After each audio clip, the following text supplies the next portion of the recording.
Hello बच्चों, आप सभी का स्वागत है आपके अपने यूट्यूब चैनल में। 2021 सीबीएसई बोर्ड एग्जामिनेशन से रिलेटेड सीबीएसई के तरफ से कुछ ज़रूरी जानकारी दी गई है। तो चलिए हम सभी चीज़ों के बारे में यहाँ पे जानते हैं। इसमें लिखा गया है कि CBSE will conduct examinations in 75 subjects in class 10th and in 111 subjects in class 12th। यानी कि 2021 में जो इस बार बोर्ड परीक्षा होगी तो क्लास 10th का 75 सब्जेक्ट्स का एग्जामिनेशन होगा, तो वहीं क्लास 12th का 111 सब्जेक्ट्स का एग्जामिनेशन होगा।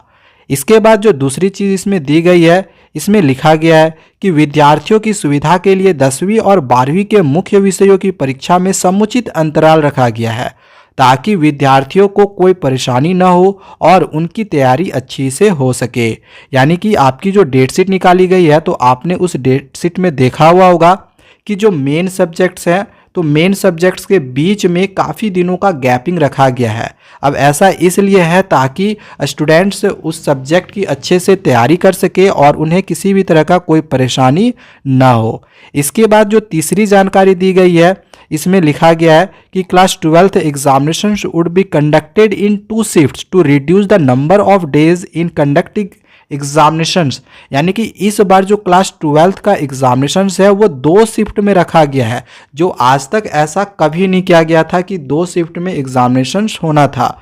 सिर्फ ये क्लास 12th के लिए, क्लास 10th का एक ही शिफ्ट में होगा जो कि 10 बजे तक होगा, लेकिन क्लास 12th का यहाँ पे 2 शिफ्ट में रखा गया है।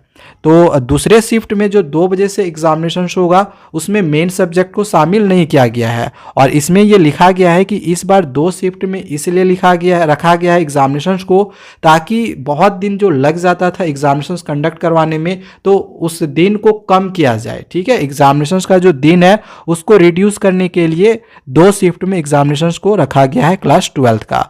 और इसमें लिखा गया है कि जो सेकेंड शिफ्ट का जो एग्जामिनेशन जो शेड्यूल निकाला गया है, जो सब्जेक्ट रखा गया है, तो जो अब्रॉड यानी कि जो विदेशों में स्टूडेंट्स पढ़ते हैं तो उनके लिए जो सेकेंड शिफ्ट है उसकी एग्जामिनेशन सेकेंड शिफ्ट में नहीं होगी। विदेशों में सेकेंड शिफ्ट में एग्जामिनेशन नहीं होगी, ये यहाँ पे इसके बाद लिखा गया है। ओके, काफ़ी स्टूडेंट्स नर्वस हो रहे हैं कि सर अभी भी ऐसा फील हो रहा है कि तैयारी कुछ खास नहीं हुई है। क्या पढ़े, कैसे पढ़े और कहाँ से पढ़े, किस प्रकार से हम अपनी तैयारी को करें। तो बच्चों, मैं आप लोग की प्रॉब्लम को काफ़ी अच्छे से समझ सकता हूँ। आज मैं आप लोग को एक बात बताने जा रहा हूँ। कोई भी CBSE paper past year questions और एनसीईआरटी में से ही आता है। अब आपके पास NCERT, past year paper books, coaching notes, PDFs और क्वेश्चन बैंक्स पढ़ने का टाइम बिल्कुल भी नहीं है। आपको पढ़ना है एक ऐसा बुक जिसमें ये सारी चीज़ों को कवर करता हो, पतली हो और उसमें रिड्यूस सिलेबस पे सिर्फ वही क्वेश्चंस हो जो एग्ज़ाम में आएंगे, और वो है एजुकार्ट का सैम्पल पेपर्स। इसमें एनसीईआरटी के बार बार पूछे जाने वाले questions plus most important past years के क्वेश्चंस प्लस में न्यू पैटर्न के ऑब्जेक्टिव क्वेश्चंस को इंक्लूड करके 10+ सैम्पल पेपर्स बनाए गए हैं, सिर्फ और सिर्फ रिड्यूस सिलेबस पे। हर क्वेश्चन चाहे वो एमसीक्यू हो या सर्टेशन रीजन या फिर केस स्टडी, तो सारे ही में आप लोग को डिटेल्ड सॉल्यूशन यानी डिटेल में सारी चीज़ों के आपको आंसर्स भी दिए गए हैं, जिससे कि आपके डाउट क्लियर करने के लिए काफ़ी है। तो अगर आपको सब कुछ भुला के सबसे इफेक्टिव तैयारी करनी है तो एजुकार्ट की सैम्पल पेपर्स की सारी सब्जेक्ट्स ले लो और आप बहुत ज़्यादा अपनी लाइफ को आसान कर लोगे अगर आप सारे सब्जेक्ट के सैम्पल पेपर को ले लेते हो। तो ये मैं आपको एक बहुत ही वेल रिसर्च्ड और लॉजिकल सजेशन दे रहा हूँ। लिंक डिस्क्रिप्शन पे दिया हुआ है, तो उस पर क्लिक करके आप उस बुक को बाय कर सकते हो। इसके बाद जो अगली जानकारी दी गई है, इसमें लिखा गया है no school staff who has worked in morning shift will be given duty in afternoon shift following safety guidelines.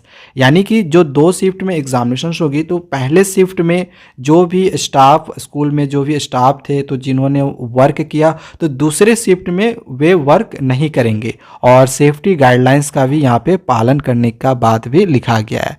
5वीं और एक आखिरी जानकारी इसमें दी गई है कि विद्यार्थियों की सुरक्षा के लिए बोर्ड द्वारा यह सुनिश्चित किया गया है कि परीक्षा के दिन परीक्षा केंद्रों पर कुल परीक्षार्थियों की संख्या सीमित हो ताकि कोविड-19 की गाइडलाइंस का पालन किया जा सके। सो आज के लिए बस इतना ही, और भी इसी तरह की लेटेस्ट इन्फॉर्मेशन पाते रहने के लिए हमारे चैनल को सब्सक्राइब करके रखें।